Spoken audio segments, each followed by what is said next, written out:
You ain't no fucking lieutenant, man. I was right by her side.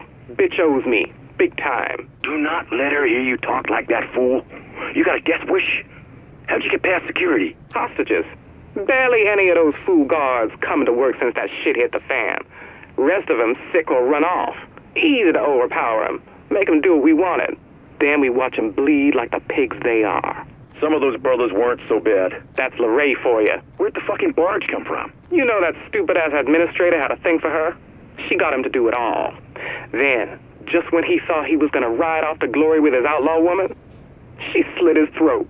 Shit. She is one stone-cold bitch, isn't she?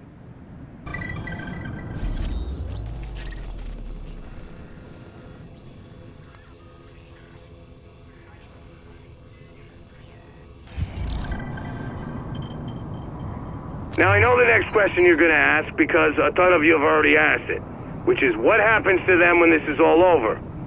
I know you're worried that maybe we get through this thing and these division types are gonna be running things from then on. The good news is you can relax.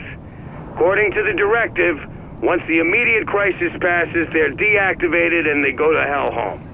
They're not taking over New York, they're not replacing us, they're here to do a job and get the fuck out. Because they got lives and families they want to get back to.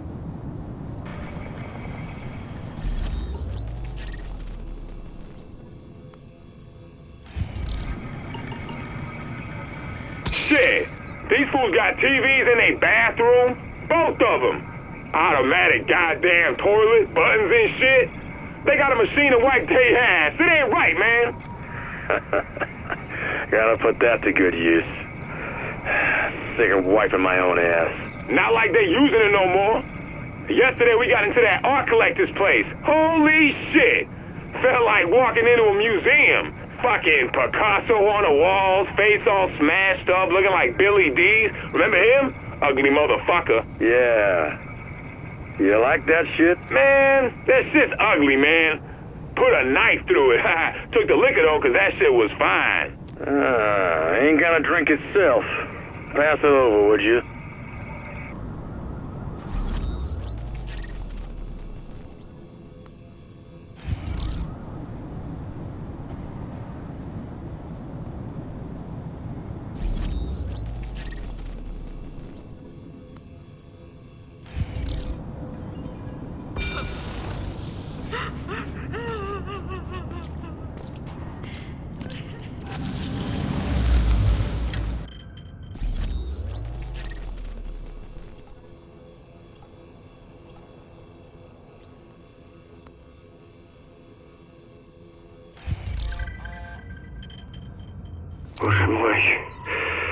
Outside is worse than I expected. Before I thought this was a crisis to get through, then rebuild. Now, I'm not so sure.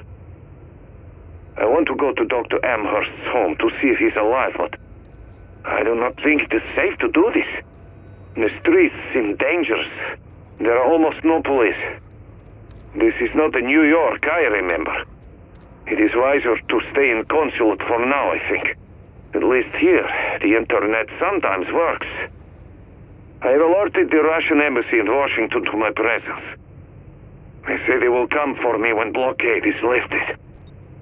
Until then, I wait.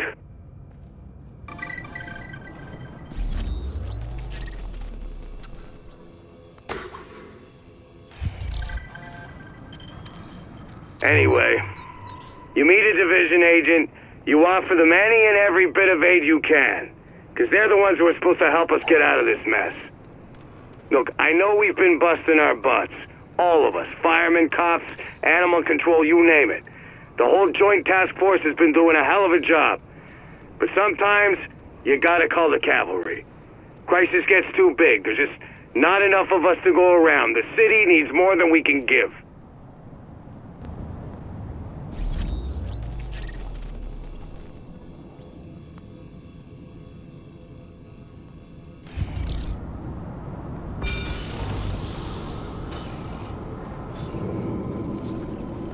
We're talking liquid gold here.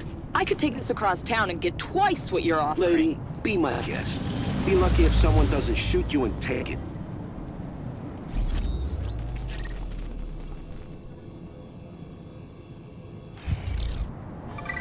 They could be anyone. Your neighbor, your dentist, your wife, you name it. All that matters was that someone thought they could do the job when things went to shit. And when they got the call, they dropped whatever they were doing and they hit the streets, because that's the kind of people they are. And yeah, I'm about as happy about this as you are.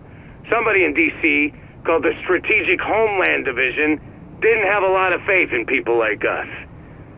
Then again, you look around, maybe planning for something like this was the right idea.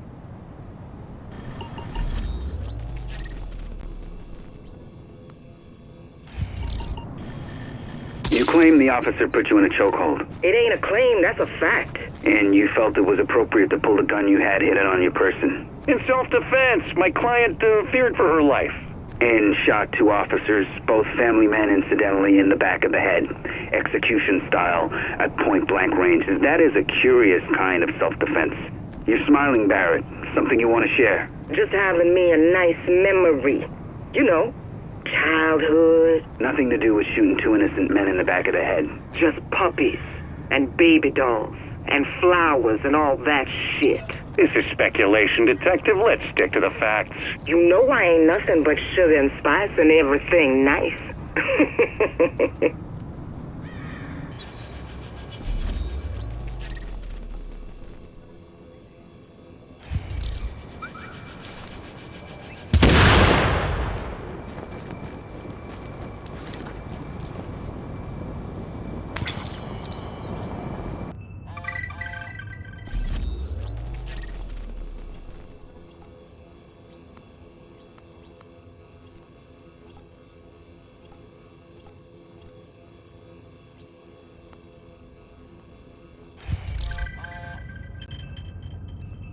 Watching and reading the news, I am now convinced that the virus is not smallpox, but rather modified virus based on smallpox. Why? Because the symptoms are similar, but... what is the word? Tweaked. Faster transmission. More lethal. Optimized. This is what I was trying to defend against. Modified virus is weaponized for terrorism. I remember having long talks with Dr. Amherst about it. The consul will not allow me to contact the DCD and share what I know. They say soon we are leaving the United States. That I am so close to being able to help, yet so far makes me angry and terribly sad. I still have heard nothing from Dr. Amherst. I fear the worst.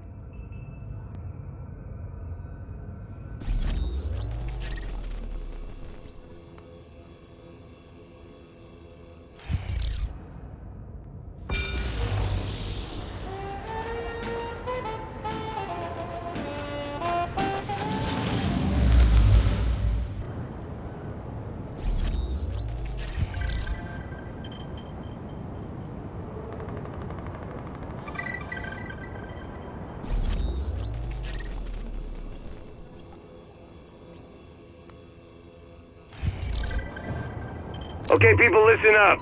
I've been getting a lot of questions about this Directive 51 thing, and the people with the orange wristwatches, and with all the other crap we got going on. Nobody knows what the hell's going on. Well, today's your lucky day, because I'm going to give you the short version, and after this, no excuses. Right, so, first things first. Yes, we got to do it. Directive 51 comes right off the president's desk, which means it's totally on the up and up. Someone invokes it, you listen.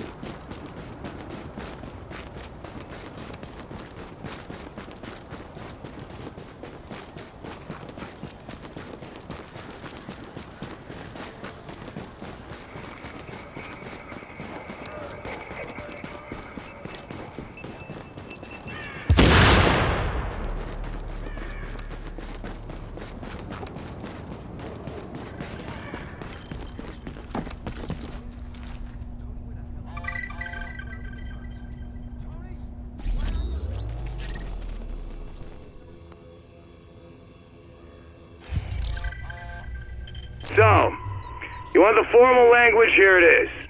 Effective immediately, we will be liaising with the Division.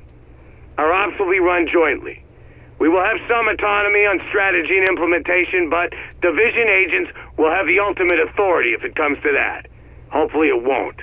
You're in the field, you don't need to wait for some Division honcho to tell you to pull the trigger.